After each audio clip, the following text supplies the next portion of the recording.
Hey everyone, and welcome to another edition of Risky Business. My name's Patrick Gray.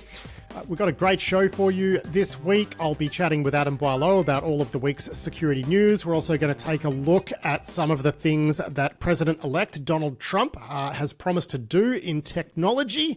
And we're also going to hear from Chris Tarbell, who is a former FBI agent and the man who actually put handcuffs on Ross Ulbricht in that library over a decade ago. And he's joining us to fill us in on some of the details about the Ross Ulbricht Silk Road case that people seem to have forgotten. This week's sponsor interview is with Ross Ulbricht of Socket. You can find them at socket.dev. And what Socket does is to basically ensure that you're not including dangerous packages in your software projects, right? So it's like a supply chain security product. I'm about to publish a demo of that one to our YouTube channel in a couple of days. You'll be able to check that out. And this week Ross is talking to us. He's joining us to make the case that we should look at Trojaned packages. We should look at tracking them in the same way that we track CVEs. So someone like NIST needs to actually track these things, have timelines, have an index, much the same way we track CVEs. It's actually a pretty compelling case. That interview is coming up later. But Adam, let's start with you, my friend, by talking about the news that iOS 18.1 has a new feature, and that new feature is that if you don't unlock your phone in a 72-hour period, it reboots. And what that means is it winds up in a state which is called BFU, or before first unlock, which makes it much more difficult to crack. So this is something that law enforcement has discovered recently, and they are not happy about it, at least according to reporting from Joe Cox over at 404 Media. Yeah, when the police seize people's iPhones, if they don't immediately have access to unlock them, they will typically plug them in, stick them in a Faraday bag, and put them on a shelf. That's A, so like the process can kind of work through. They might get access to the passphrases through, some other means from the people who originally own the phones. But they've been discovering that, yes, those devices have been rebooting themselves, which makes it a whole bunch more complicated. And Apple's relationship with law enforcement has been pretty complicated, over the last few years. They've been unwilling to provide unlock assistance for phones, and law enforcement has kind of settled into a middle ground where they can use exploit techniques, hacker techniques, to bypass them, or they can kind of wait for, over time as unlocks become available with, older versions of the software, to be able to unlock them later on. And that, Apple has, that relationship has been complicated, I think. And you and I have talked several times about kind of like where that game ends for Apple and law enforcement, because it's a difficult situation for both sides. It is. I think that the interesting thing here is that there was a bit of a status quo when it came to unlocking seized devices, which, as you say, stick them in a locker somewhere, wait for an unlock against that version of the software to become available down the line, and then use that unlock capability against those phones. That was the status quo. This changes that. And I can see Apple's point of view, which is that they are a privacy-first company. They also have customers who might be located in places that aren't really down with due process, right? So protecting users against, authoritarian states and whatnot seems like a pretty good idea. Although I think this disproportionately impacts places that do have due process, because in the places that don't have due process, when they discover that they can't unlock these devices, they're just more likely to pull someone out of a cell and beat the crap out of them until they get the passphrases. Whereas, the FBI, at least at the moment, can't do that. So I do feel that perhaps this is going to disproportionately impact, law enforcement in democratic countries. And I don't think that's great.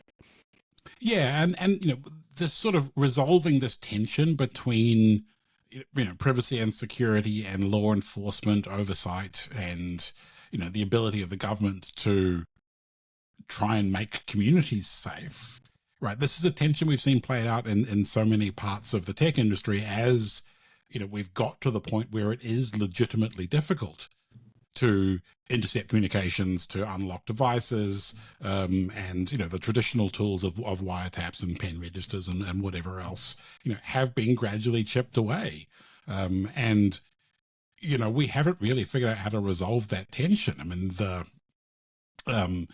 traditional sort of cypherpunk approach of if there's an intercept mechanism or an observation mechanism that can be abused by third parties is a risk that means we should have end-to-end crypto or whatever else. Like, we've seen intrusions into lawful intercept systems and telcos, that we're talking about in the news at the moment. So,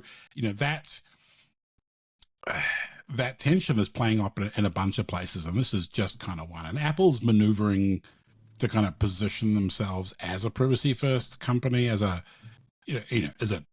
because their competitors in the marketplace are, more advertising centric, don't make quite so much money out of devices, right? That, it's in their interests to be seen that way, and also to kind of follow through, right? Not just talk. They have to, deliver code and devices that live up to that. So it's a tough set of trade-offs for them and for law enforcement.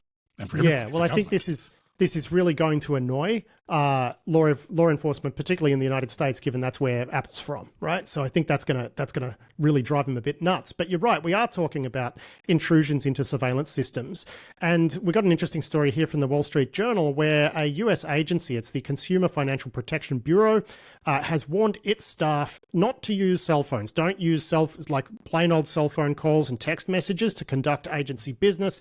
You got to do that stuff on Microsoft Teams.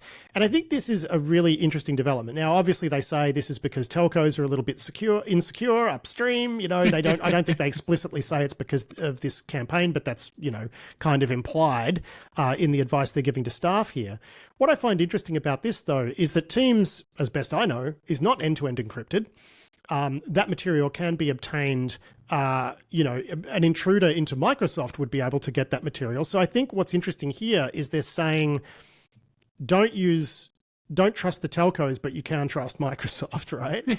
Which kind of shows us that telcos do have a problem when it comes to being able to secure their networks. It really does. They really do. Yeah. I mean, I've long said that, telcos are the natural enemy of my people being hackers. Like, it's where we all learned our trade. It was breaking into the telcos, stealing phone company manuals and lineman handsets. Like, that's just what hackers did in the old days. And so, they're huge, complicated environments, and they're very, very difficult to secure. But, in some respects, like, you look at Teams, if anything, Teams is more friendly to be able to, steal content. I mean, like, it will automatically transcribe, to text meetings and calls that you have, and then store them and restore video recordings of meetings and all those sorts of things. Like, there is a lot in Teams to help yourself to, which is, better, like, less well protected than, lawful intercept in a telco in many cases, despite the fact that the telcos are also trash. So, I mean, it's definitely, it's a bold move to say use Teams instead of the phone, but you're right. Telcos have a long and rather poor security history, and, Microsoft also not doing super great, but hopefully better. Hopefully better than the average telco.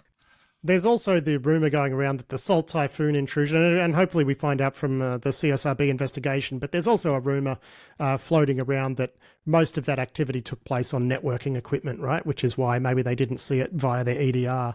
I can't wait to get that CSRB report into Salt Typhoon. I'm super looking forward to that because I do love telco gubbins. So yeah, I'm very much here for that. Good luck, CSRB board. We are ready with bated breath for your report.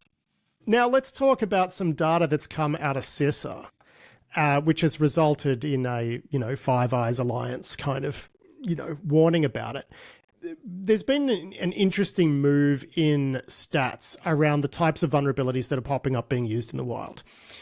In previous years, up to last year, it was quite often like end-day bugs that were being most commonly used to attack targets and pop shells and whatever. That changed last year. 2/3 or 10 out of the 15 most frequently exploited vulnerabilities last year were O-Day. So this is new, and it was all enterprise software tech, and it also represented a huge swing towards edge devices. And this is stuff that we've talked about, so much over the last couple of years, which is these like VPNs and file transfer appliances, things like that at the edge of your network. It's good to see some hard data here that is pretty difficult to refute. You know what I mean? Like you look at this and you're just like, okay, well, this is definitely a thing now. What's your take on all of this? Yeah, I agree. It's nice to have data that lines up with our experience, what we've been reporting on, over the last little while, is that pivot was happening, and it's nice to see data that supports that. And, it is long past time for the vendors of edge equipment to take that stuff kind of seriously, and it's an interesting, like, the landscape for network edge devices compared to like how many years ago, 10 years ago now, when we pivoted from server side exploitation to client side, ActiveX control bugs and Acrobat PDF reader bugs and Flash bugs, that set of software that always had those problems, Acrobat and Flash, seemed kind of more fixable in a way that fixing Fortinet and Cisco and Citrix do now. Although I guess it didn't feel that way at the time, so maybe I'm. Well, I mean, that's why Adobe couldn't wait to kill Flash. They didn't really, did want to kill it. Security leadership at Adobe did not sign up for having the most, widely used, complicated client software on the planet. That's not really what they wanted out of the Macromedia acquisition. But that's just sort of how it turned out. But you're right. I mean, that's the case of one vendor having to fix something versus, in this case, a whole bunch of others with, all of their own approaches to development and whatever. But I will say too that you were having a good old chuckle about Fortinet, committing to the Secure Code initiative in our Slack the other day. And I'm like, what? You're laughing at them for trying? That seems a little bit uncharitable. I mean, if it was a good faith effort, but I just kind of feel like Fortinet as and this is modular us both knowing plenty of good people that work at Fortinet. Like the time for a good faith effort was, not now, it was several years ago when they saw this coming. And, I'm a little salty about, how much marketing dollar they spend versus how much they should probably spend on product QA. But yeah. Well, I mean, they should have seen this coming, I think is the point, yes. Right? Like they should have seen this coming many, many years ago. Yeah, agreed. And I mean, and when you've seen the insides of some of those products, right, they had plenty of opportunity to do some of this stuff, right? Because some of these bugs are, really brain dead, stuff that even a basic code review, basic pen test of the product before you shipped it would have picked up, Yeah. So, yeah. I've been burnt by many Fortinet products, so I have feelings. You do. Now let's talk about some incident response research out of Russia. And we are looking at Goblin Rat, which is what looks to be a pretty sweet bit of Linux malware that is popping up in all sorts of interesting places in Russia. Your money is on this being Western SIGINT. Walk us through the research here, the teardown of this backdoor, and also build the case for us as to why you think this is, probably some friends of ours. So yeah, this is some malware that was discovered inside some Linux boxes in critical infrastructure services. We don't know exactly where. A Russian company's written it up and done some conference presentations about it as well. We're going off machine translation, so there's always some room for error there. But this is a piece of Linux malware that provides the usual sorts of things, like remote access, files copying up and down, shells, network pivoting, that kind of thing. But it has a number of kind of relatively stealthy, relatively sophisticated features.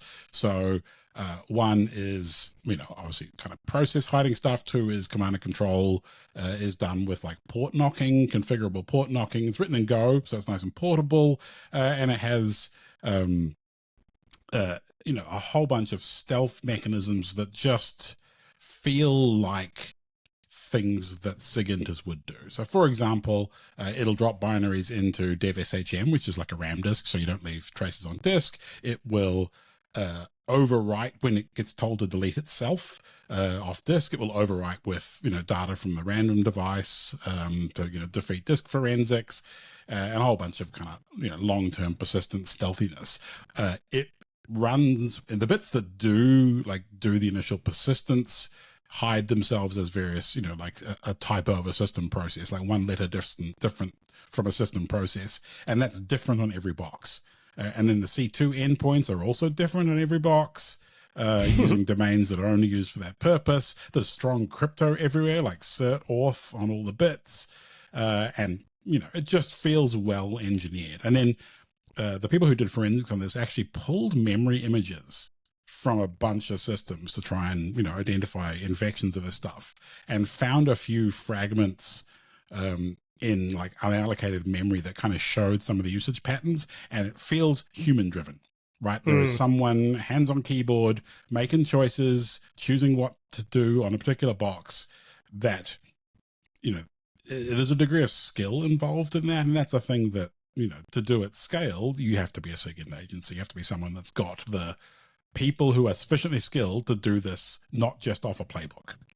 Yeah. So this is less Volt Typhoon and more maybe Eagle Tornado, if we had to guess, or perhaps T-Fog. I'm just trying to come up with these names on the spot so you can catch my drift, but it does kind of feel like that, doesn't it? I think Pink Apple may well be what it's called, because one of the domain names used that particular name in a few bits when they went back and looked at some like passive DNS history and so on. Anyway, it feels like the Russian in question who stumbled across this thing when they were investigating something for a client, I feel has probably stumbled across some. I fear I was too subtle, because what is more American than an Eagle Tornado? And what is more British than tea and fog? That's just... Yes, anyway, it may we've well be lived friends through... of ours, so good work if it was, because it's look pretty reasonable code. Yeah, we've linked through to the original write-up, which is in Russian, but Translate actually worked pretty well on it, so people can check that out if they are interested in it. Now we're going to talk about some, 2 bits of really interesting research here. Talk to us about this Microsoft bookings one where like email aliases get created. Like this whole thing is a bit of a head scratcher. So yeah, we'll start with this Cyberus research into a Microsoft bug, a cloud services bug. Talk us through it. So in Microsoft Azure land, you can like arrange bookings for meetings and things, and you can invite other people to meetings and so on and so forth. One of the features is when you create a booking for a meeting, it will create a mailbox to receive messages. So you can kind of create repositories for, to collect attendance information or whatever else. And so these email accounts will get created kind of programmatically based on the name of the meeting. And they get like allocated a non-build, like secret Microsoft 365 mailbox that still functions as a real mailbox, but doesn't charge you a license. So that's nice if you want to get some free Microsoft mailboxes. But you can use this as a low privileged attacker to create mailboxes under domain. And there's a number of places where that might be useful. You could create mailboxes that impersonate other people. So there's some limits as to what characters you can have, but you could make mailboxes that look like legitimate people. You could make mailboxes to bypass things that do domain control authentication via email. So like buy certificates, for example.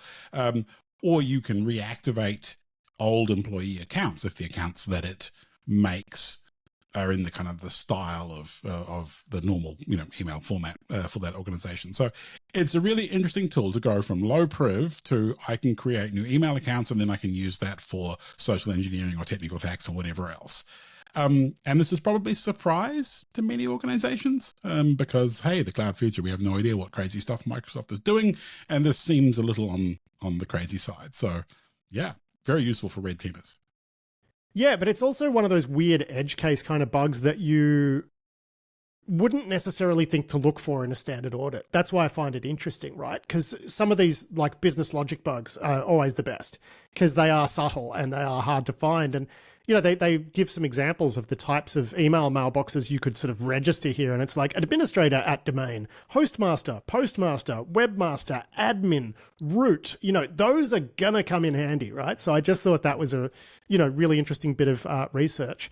We've also got some research out of TrustedSec from Justin Bollinger here, which is amazing, actually, involving dodgy certificate signing requests. Talk to us about this one. Yeah, so this is some research that built on the classic AD certificate services attacks that came out of the SpectreOps crew a few years back. And this is a variant of one of those where essentially you can land on a box as a user and then get a certificate issued where you control some of the contents, and using the normal kind of templates for certificate requests that Windows has. And this was a trick, I guess, where you could change the purpose of the certificate that was being issued. In this case, you could change the subject of the certificate that was being issued in ways that are surprising. And the guts of this is that it turns out there's kind of two ways to specify the specifics of the certificate that you're getting issued. There's a Microsoft way and there's a standard way. And it turns out that if you specify both, it prefers the Microsoft way, and then we'll issue you a certificate where you can get a user certificate for administrator, and then onwards for domain admin, and onwards to Great Victory. And yeah, this, it's the sort of nuance that lurks in ADCS that traps all sorts of people. And the researchers at TrustedSec who found this ended up looking at a number of their customers and found that this was applicable there. Microsoft were a little confused about the bug report, about whether it was kind of intended behavior or not, but it clearly is not good. And given there's already, 15 ways or something like that to get privileged access, to escalate your access through AD certificate services, yet another one is not good, because these are real workhorse bugs for people escalating access in Windows environments. Yep, they are, right? And it's a fun write-up, and we've linked through to that one in the show notes. Moving on, and Darina Antonyuk over at The Record has a report on Russia doing something that China already did, I think, a year or two ago, which is to block Cloudflare encrypted client hello. So essentially ECH, what did it used to be called? It used to be called ESNI was the earlier ESNI, iteration of encrypted this. server name indication, right? Yeah. So it used to be ESNI, and now in TLS 1.3 it is ECH.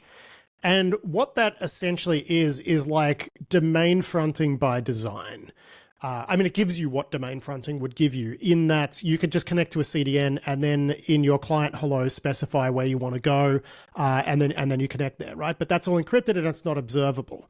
So this ECH can really be used to bypass censorship, which is one thing that's very useful about it, and why China and Russia are blocking it. Now, the reason I've been banging on about ESNI and ECH for years is that it's also a really, really cool way to do C2 in a way that is very, very difficult to detect, because you're just going to see packets going out to Cloudflare.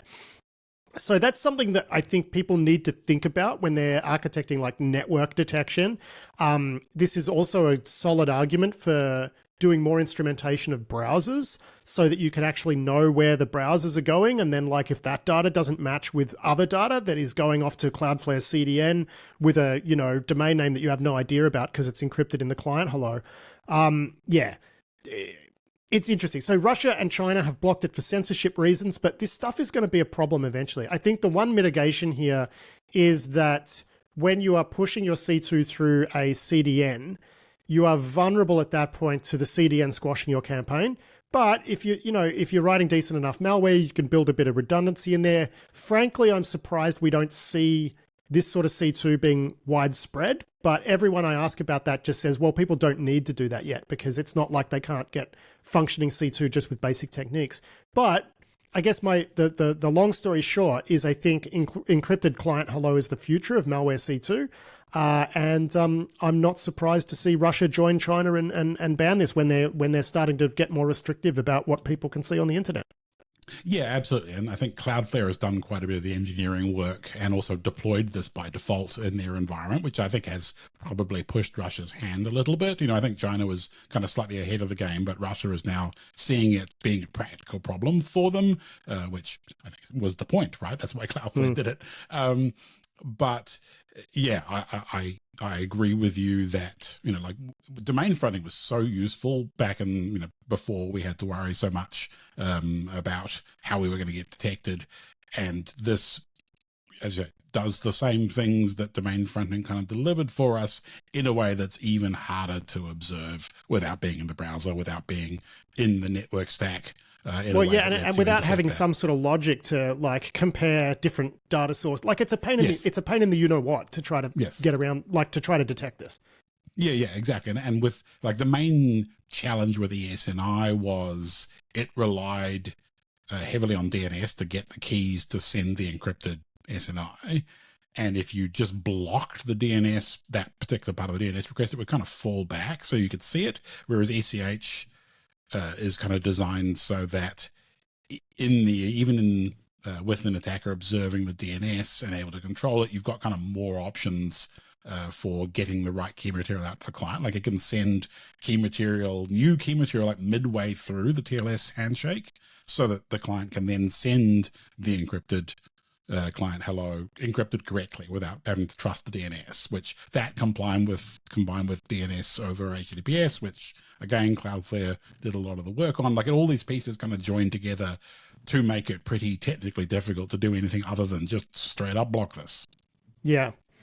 So just one to keep an eye on, I reckon, is just how that all progresses, right? Because I think eventually, enterprises, maybe other networks are just going to say, we're seeing so much abuse with some of this, via ECH through some of these CDNs. We might need to block them. I doubt they're going to block Cloudflare. That's Cloudflare's thing, though. They're so big that you can't block them, and it's just going to cause headaches. But Cloudflare is certainly used to doing that.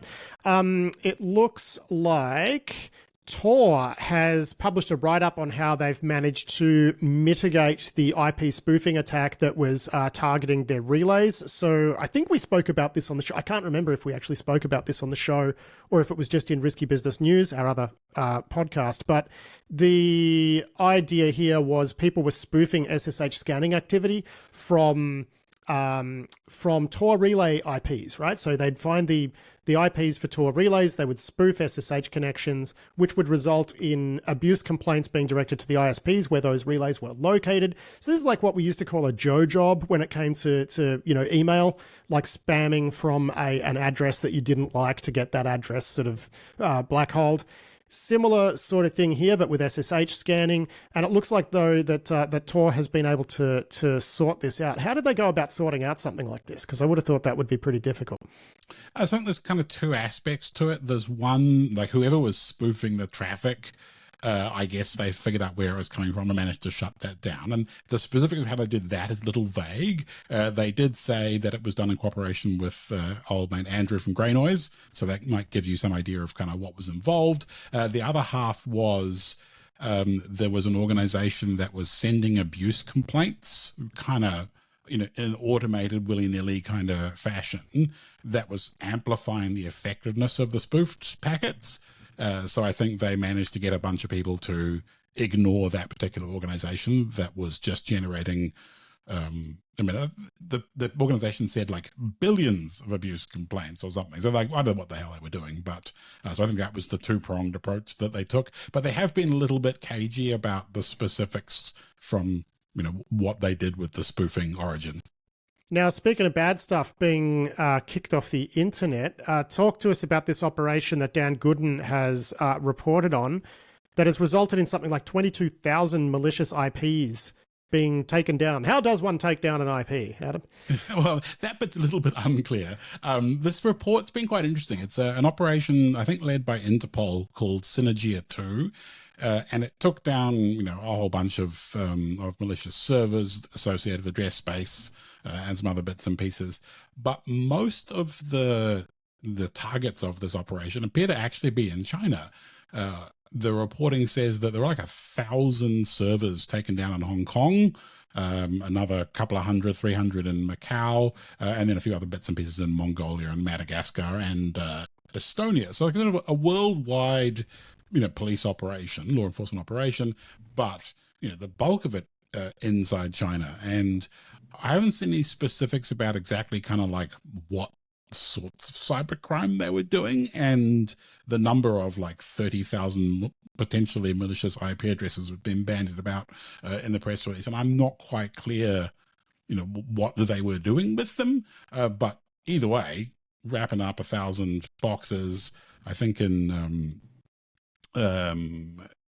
Madagascar, they seized they arrested, I think, 11 people. So like it's a pretty reasonable sized operation. 93 in Mongolia, 93 people. So like quite a big police thing, but not a whole bunch of details about what the cyber crimes in question actually were.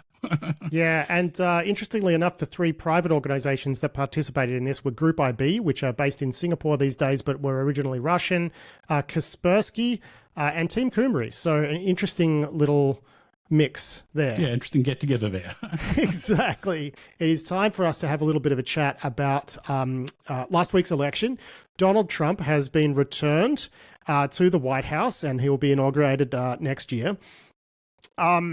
I do recall some months ago saying on the show when we were talking about the possibility of Trump coming back, you expressed some skepticism. And having traveled to the US a couple of times in the last year, I think I said, well, I wouldn't rule it out because voters were really waiting for Joe Biden with baseball bats. But this will have implications for the intelligence community, for tech policy, for cybersecurity. The TikTok ban that was going to kick in a couple of months, I don't think that's happening anymore. Trump it was his idea, and then he changed his mind.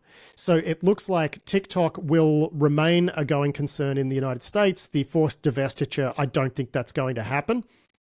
There's one other thing that Trump promised to do in the lead up to the election, which is very controversial, which is he has pledged to release Ross Ulbricht from prison. So Ross Ulbricht was the founder and administrator for the Silk Road, which was the first really big illicit online marketplace. You could buy heroin there, you could buy body parts, you could buy euthanasia drugs. And Ulbricht was also alleged to have organized something like 6 murders for hire. And somehow over the last decade, people seem to have forgotten a lot of the particulars of the case. This morning I interviewed the guy who actually put the handcuffs on Ross Ulbricht, who is a now former FBI agent named Chris Tarbell. And we're going to play that interview in just a moment. But before we do, Adam, what do you make of this political support that Ross Ulbricht has received over the last few years? Because I agree that his sentence actually you could argue that his sentence is excessive, but I don't see why there's so much political pressure to get him out after spending only a decade in prison, given he was a drug kingpin a convicted drug kingpin who put out hits on people. But what's your take on this?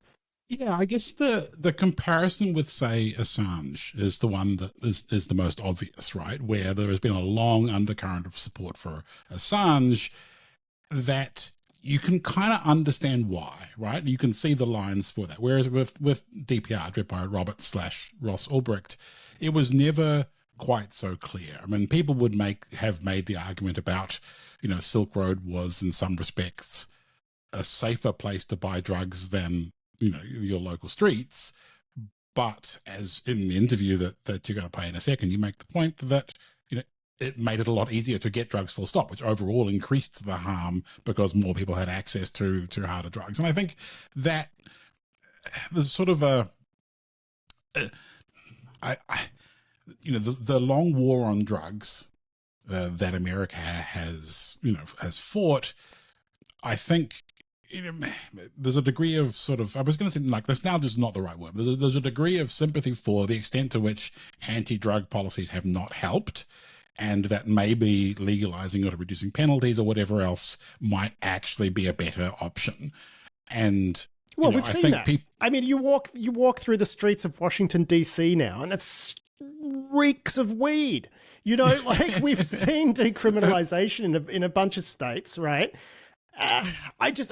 Look, I agree that a war on drug users is ridiculous. On people who are selling small quantities of drugs to support their own habits, those people don't belong in prison, right? Like, I 100% agree with that. And I think we've got to differentiate between people like that getting into trouble and drug kingpins who order murders at the drop of a hat to protect their multi-million-dollar profits, which is what Ross Ulbricht was.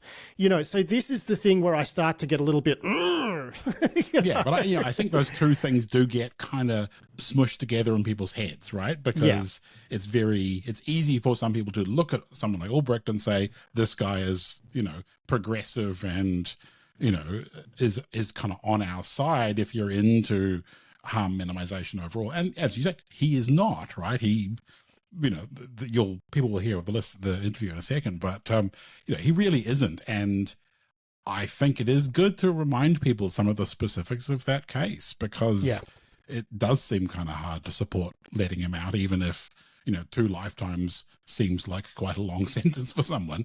But I think it's timely. I think the guy has reasonable prospects at rehabilitation, right? I don't think he should die in prison, but I also think 11 years for what he did.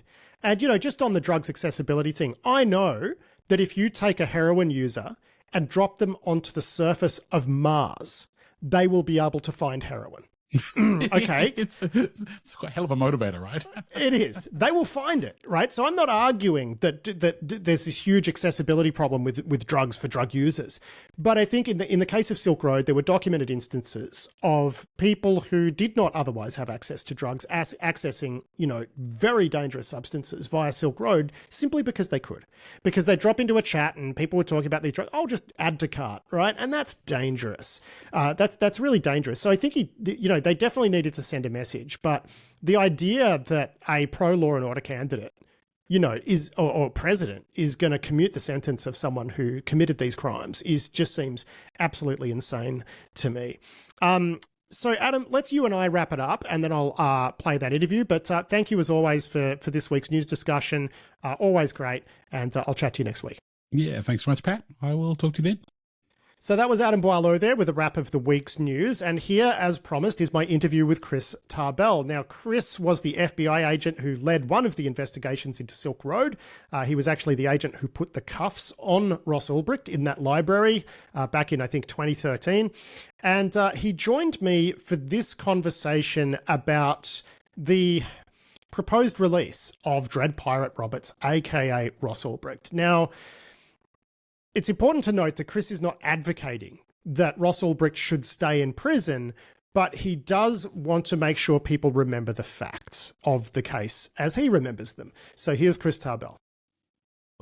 My big problem is that there are a lot of misstatements or misunderstandings exactly of what's going on in this case. And you use the word allegations, and that's correct. There is some allegations. Ross was found guilty of numerous crimes, including, kingpin status, and that's really what carried the heavy weight, 2 counts of it. And that's selling a large number of drugs, profiting over a certain amount, and having a certain number of employees under your employment was that one. But there were also, there was allegations, and again, he was never found guilty or charged with these crimes. There were 6 murders for hire. 6 people where he paid, ordered and paid to have them killed because they had stolen money from him. There were numerous deaths on the site that he took no responsibility for. And in fact, he sort of let the operation continue on, even though he knew people were dying from the drugs taken from his site. So I just want to make sure the facts are out there, and the people making the right decisions are in the facts. The people that are advocating for his release or his stay in prison know the facts of what's really happened in this case. All right, so let's start off with the overdoses, right? Because DOJ were able to pin down or attribute 6 fatal overdoses to the site, and I'm guessing there were a lot more. Advocates for what Ross Ulbricht was doing with Silk Road said that this was a safer way for drug users to acquire drugs.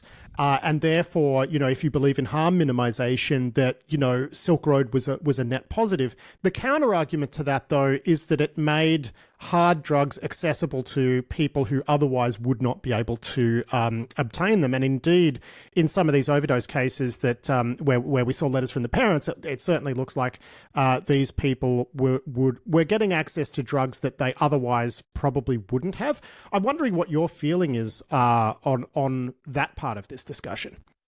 Yeah, it certainly wasn't just weed and mushrooms and what people would call lighter drugs.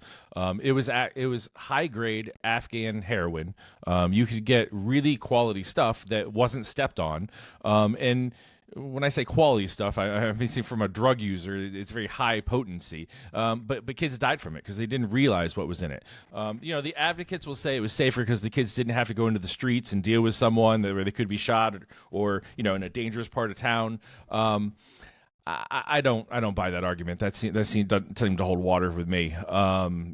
We were given access to drugs that were used for euthanasia, for people ending their lives at the end of their life if they wanted to.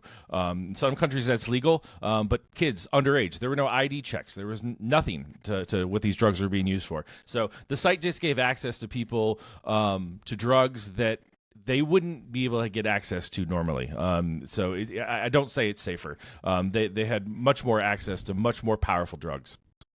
Yeah. I mean, I think the argument there, though, is that, it would be a change to the criminal ecosystem, which would make the process of buying drugs safer. But yeah, I think some of these people who are buying hard drugs on Silk Road perhaps wouldn't be as motivated to go into, a dangerous neighborhood where there are corner dealers, right? to go and buy heroin otherwise. I mean, that's my opinion on that. Sure, but I mean, what about the postage handlers, the people handling the drugs, or what if the package breaks? We can play the what if game all day. They're putting those people at risk. Those people didn't decide to handle hard narcotics or some sort of fentanyl that got on their skin and have an attack. You're putting those people at risk because you didn't want to, go get your drugs somewhere. We could do the counter argument to each one of these. I understand where you're coming from, but there are no documented cases, as far as I'm aware, of that having happened. Not that I'm at all defending Silk Road or Ross Ulbricht. Now let's talk about the murders for hire, right? Because you said there were 6 murders for hire. Now, what we do know about these murders for hire is that in all cases, I believe, Ross Ulbricht was actually getting scammed by people who were claiming to be assassins. So he paid the money, and in some cases, murders were staged so that there were death photos sent back to him, and he's like, good, this person is dead, I paid for it, here is your money. But no one actually died, did they, in these murder for hire plots? Correct. The 6 we discovered, and again, the evidence of these crimes, these murders for hires, came directly either from the logs that Ross Ulbricht kept on his computer systems, or his diary that he kept on his computer system. That was the evidence of these. So once we investigated them, yes, we figured out that it most likely was a scam based on time frames and locations. We never found, reported bodies or the found bodies. These were all in foreign countries, except for the 2 in the United States that was done through law enforcement, through the Baltimore task force. Yes, you are correct. No bodies were found, but again, he ordered them, he paid for them, and then he bragged about them afterwards. Yeah. Now, a couple of these, was it 1 or 2, were actually stage managed by law enforcement. So the apparent assassin was actually law enforcement saying, yeah, I'll take the job, and then staging the photos and whatnot. Was that 1 or 2 of them, or was that all of them, or? That was just one. That was a former admin on the site, someone who helped run the site for Ross, had stole cryptocurrency from him, and so in a ploy to try to get that money back, law enforcement staged the murder. So that was just 1 out of the 6, right? Because I think there's a perception out there that all of these murders for hire, there was law enforcement were somehow involved in these, and that's not the case. No, the other 5 were not. They was just being tricked by someone, kind of egging him on to do this. And I tried to get into his bona fides, try to get lift him up and say that he hey, we should do this and get this done. Again, it turned out to be a scam. But at one point, the murderer for hire, told Ross, hey, I can't get to this guy. He's got 3 other roommates. We were not able to get to him without doing other things. And Ross was just said, kill them all. So he was willing to kill everyone in the house. And again, this comes from the logs that he collected on his own conversations that we were able to get a copy of. Now, why were these crimes, they were mentioned in charging documents, I believe, initially, not the final criminal complaint. but they were mentioned at some point along by DOJ. Why were these crimes never charged? Because that is one of the things that Ross Ulbricht's supporters say, which is, they talk about these murder for hire, but if it was real, they would have charged it. Is it the case that, DOJ just had such a solid case on the drug stuff that they didn't want to complicate proceedings? Like, can you explain to the listeners why it is that Ross Ulbricht was never charged with murder for hire? Sure. So the decision was made at a much higher level than me. Very high in the DOJ was that. But he was sentenced to, again, 2 life sentences plus 40 years in the federal system in the United States. Life means life. The only way you can get out is if the Supreme Court rules, and all those options have gone for against Ross, or if a president lets you out, commutes your sentence. Again, it would have been just piling on top to keep going that. And the law enforcement murder for hire with the agents that were involved was out of Baltimore. That case sort of fell apart because those agents were later arrested for committing crimes in this case. And so, again, that muddies the water. Why have a case against someone who's already serving 2 life sentences plus 40 years in a case where, there were bad agents involved? Yeah, so for those who are unfamiliar, those agents were actually caught stealing Bitcoin as part of this operation, right? They stole the Bitcoin that Ross wanted back for the first murder, for the admin that was killed, supposedly killed. They ended up taking the cryptocurrency. So, that would have been the obvious one to charge, right? Because you had law enforcement observing blow by blow this murder plot. But as you say, this was complicated by the fact that those agents committed crimes during the course of this investigation. Correct. And again, I'm not totally intimate with all the details, but I am remembering that their crimes were committed after Ross had ordered the murder. So, but it's still, again, all the facts would have come out in trial, and it just would have made the case much more difficult. Yeah, that makes sense. And what about the other murders for hire? Is it the case that just trying to prosecute those crimes based on chat logs would have been a heavy lift? Because I'm guessing that would have been a big part of it for prosecutors. So, again, I'm not a lawyer, so I wouldn't want to argue that. So I presented my facts to the Southern District, and they decided what we were charging. And I guess, the case we had was solid, and you see the results from the 3-hour jury verdict to the judge's sentencing. It would have been further complicated the case to add more charges to it that obviously were attempts for murder for hire. So why is it that you think, given that we know this is a person who, allegedly there is evidence that they committed murders for hire, or at least solicited murders, cold-blooded murders in one case involving an entire household full of people, who had sold hard drugs to people who overdosed on them, was selling, I think, human body parts at one point, was selling euthanasia drugs. And you mentioned that euthanasia is legal in some countries. It's very heavily regulated where it is legal, right? You can't just go to a pharmacy and buy a suicide pill.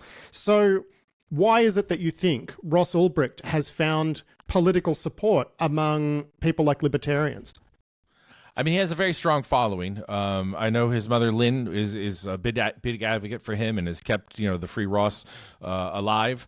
But I think some of more the policymakers and decision makers may not know the full facts of the case. So I appreciate you getting the word out there of some of the facts of the case that is just sort of been perverted over time or sort of lost over the last 10 years. Because there does seem to be this perception out there that, he just ran a website, and how can he be held responsible for what happened on this website? But I guess you're arguing it was a little bit more than that, and that he was he had knowingly constructed an illicit marketplace and was profiting from it to the tune of millions of dollars. Well, I don't have to argue that. He was found guilty of that. So, those facts are already been decided by a jury. Now, look, you seem reticent to express an opinion one way or another about whether or not he should be released. Like, I got to be honest, like, and I've spoken with journalists too who covered this, like people who are in the court all the time, people who know the family, and they say the whole thing's really weird because, IRL, like in real life, Ross Ulbricht seems like a perfectly reasonable, nice person who was just a monster when given anonymity and a keyboard and this sort of virtual empire. So I don't know what an appropriate sentence for him is. It does strike me, though, that 11 years is a little bit light. you know, you can't tell me you have absolutely no feelings about the way this will go. I mean, that's what you said when we started this conversation. I don't believe you, Chris. I mean, what do you think about the idea that he could be out in a couple of months? It must, I mean, isn't it crazy making for you? Well, you are correct that I do have feelings. I don't publicly make those feelings out there. But you're also right. Ross is a nice guy. I mean, I was with him for a couple days. I arrested him one afternoon. We spent that afternoon together through the booking process and that sort of thing. And he asked for a lawyer, so I couldn't question him, but we could still talk as human beings. And I bought him breakfast the next morning as I took him out of jail and took him over to court. So he did seem like a nice person. But remember when I was trying to hunt for him and find him, I spent 9 months learning who DPR was. And DPR doesn't necessarily mean that's Ross. People flex what I call their e-muscles online. We see it every day. People have a voice on X or Twitter that they would never use in a public setting. They would never say the same things to someone's face. I arrested a guy named Hector Monsegur. It was Sabu in Anonymous. Hector and Sabu, two different people. The online persona is not the person you meet. And so you are right. Ross is a good person and a nice person, but DPR, Ross's persona online, did a lot of horrible things. So do you think that actually mitigates their culpability a little bit? I mean, that's the core question in all of this, right? And that's the thing that I find really funny is, like, do we cut people a little bit of slack for the crimes they commit when they think they're shielded by internet anonymity? And I mean, that doesn't seem right. I don't believe so. I don't believe just because your crimes are online versus inside a bank or inside a store, it's no less of a crime. All right. Well, Chris Tarbell, thank you so much for joining us to talk about all of this. Fascinating interview. Great to meet you. And we'll talk again, I hope. Thanks, Pat. Yeah, it was great. Anytime. That was Chris Tarbell, a former FBI agent there, with a discussion about Ross Ulbricht, or the Dread Pirate Roberts, as he is known. It is time for this week's sponsor interview now with Ross Ulbricht from Socket. Socket is a software supply chain security company which can basically flag bad packages that you might be bringing into your projects. So someone's hijacked a package and put a bunch of malware in there, it'll let you know.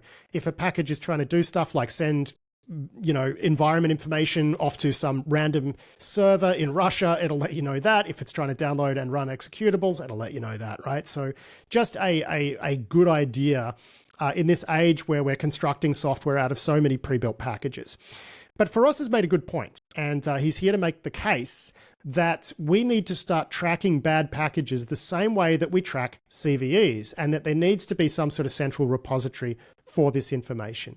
So here's Ross Ulbricht to make that case. We're detecting about 100 supply chain attacks per week in NPM, Ruby Gems, Maven, and some of the other popular ecosystems. And the big problem is that when we find these threats, our options are very limited. We can obviously protect our customers. We can give them that data. We can, we have a lot of ways to do that, and we have a lot of folks already using that. But to protect the broader community, our options are contact the registry and let them know that this package is malicious. We get various levels of responsiveness from the different registries. We see that a lot of these are volunteer run, right? Like PyPy is volunteer run, for instance, and so they're under a lot of load, the folks maintaining these registries, and so there's usually a pretty long period where these packages remain live before they're taken down, if at all. I mean, we're tracking some stuff that's been up for years and is still not taken down and just got lost in the mess. And then the problem is, like, once it is taken down, there's no way for a company to figure out whether or not they ever installed that package in the past. You don't get a CVE issued. NVD and that whole system they very rarely issue a CVE for one of these types of findings. They just consider it out of scope. Not to mention the other problems they have around just the backlog and inability to do what their current purposes today, right? So it's not a good situation, right? So then the only way for people to find out whether they might have installed one of these packages is to come to a vendor like us, and we can help them look through their Artifactory or whatever they might be using internally to mirror packages, and to see if they're, in some cases still mirroring packages that have already been removed for being malicious in the public registry, but it's still being served to developers inside the company, for instance. So yeah, it's a huge problem. But do you currently publish this information to your website though, right? Like stuff that you find not just for customers. But I guess what you're arguing is it shouldn't just be up to a private vendor to catalog this stuff. I think so. Yeah. It feels like this data feels like it's analogous to what the National Vulnerability Database does, right? The NVD's cataloging vulnerabilities, and we need something analogous for malicious packages. If they don't want to do it, someone needs to do it. We put them on our website today for folks to access. And we're not today publishing them in like a consumable format, but if folks go and search for a package, they can get all the information that we have. Yeah, so you're not like publishing standardized data like some sort of XML feed that people can ingest and then, throw around. I guess that makes sense because that's kind of valuable IP at that point, right? That's right, especially because of the time delay, right? I mean, we find stuff within a second or two of it being published since we're replicating the feed in real time, and we have basically every package and every new version of every package. And so that, that is kind of part of the value add of what we can do for folks is give them that, coverage while they're waiting for the takedown to happen. But we do take it down, right? We do want to make sure that the community is protected and they don't have that we're sharing our information with the registries right away when we find stuff. It's just that they're the ones who are taking time to actually get it removed.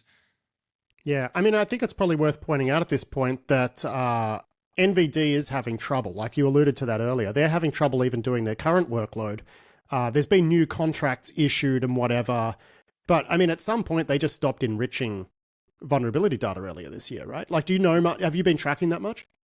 I've been following it somewhat. Yeah, I know that at one point there was more than 50% of vulns on the KEV list, the known exploited vulnerability list, that were missing that enrichment data. So all the valuable details and context that would provide. And so that's just, that backlog and that whole, especially not having stuff, even on the KEV isn't even that many vulnerabilities, in the grand scheme of things. So I just think it really undermines the reliability of CVEs as the kind of primary means of assessing software security.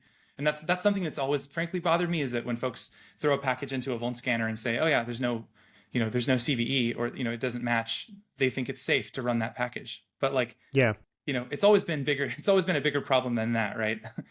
Yeah. Now, just speaking of the problem, you said earlier that you track something like, 100 malicious packages every week. Are there any places where they're popping up more than others? Are there particular types of malicious packages that are more likely to do the rounds at the moment? Like, what's a rough breakdown of what that threat environment looks like? Yeah, there's a bunch of campaigns that we've posted about recently. There was recently a massive malware campaign that was using Ethereum smart contracts to evade detection. They were using that as kind of the command and control. And it was a huge kind of spam campaign. It went and posted a bunch of packages and squatted a bunch of names.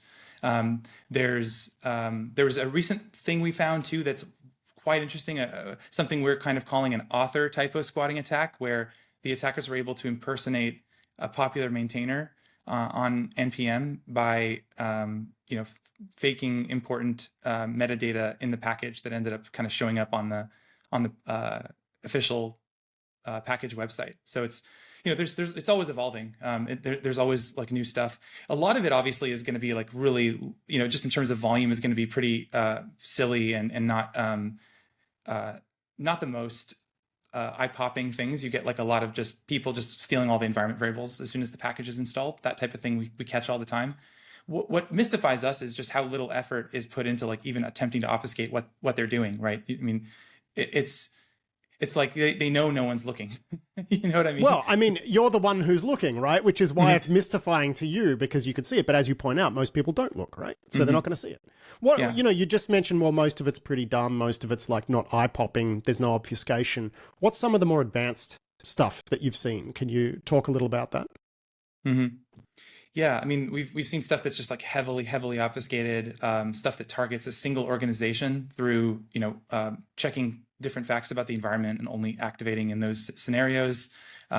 We've seen... what sort of organizations are they targeting there? Is that like, I'm guessing crypto exchanges are going to feature pretty heavily there.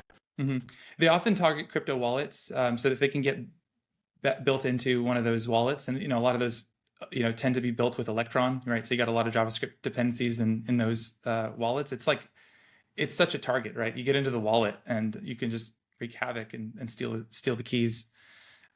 It's it's such a incentive to go after, right? When you have just all that juicy crypto sitting right there. Can you think of examples where that's been successful? Yeah, for sure. There was an incident not too long ago in a package called let's see, which story do I want to tell? Because there's actually been multiple of these. There's I mean, my favorite one, this is the one that actually caused me to start the company, to be honest with you, right? So there was a package called Events Stream. It was got about 6 million weekly downloads, a very popular package made by a maintainer who is very prolific. He has published over 500 packages, one of these mega maintainers. Some of the packages not very well maintained, as you can imagine, one person trying to manage that many projects. But one of his projects was very widely depended upon by the ecosystem, was used in a lot of almost all of the dependency trees of a lot of Node.js users. And so someone approached him and said, "Hey, you're not really maintaining this package. There hasn't been an update in 2 years. Could I have commit rights to be able to help maintain this because we use it at my company?" And this maintainer was like, "Yeah, sure, of course, like whatever. I'm not even using this anymore. I've already moved on and made a replacement for this library that I like better." So he gave the access to the person and even removed himself and fully was like, I'm done. You have the package." And that person proceeded to make good publishes for about a month. And then they took, the permission they had and used that to put, obfuscated backdoor into the package. If this is sounding familiar, this is something that happened this year with XZ, the XZ utils compromise. It's almost the exact same pattern. This happened back in 2017. So you can see how little we've improved as a security community when it comes to these things.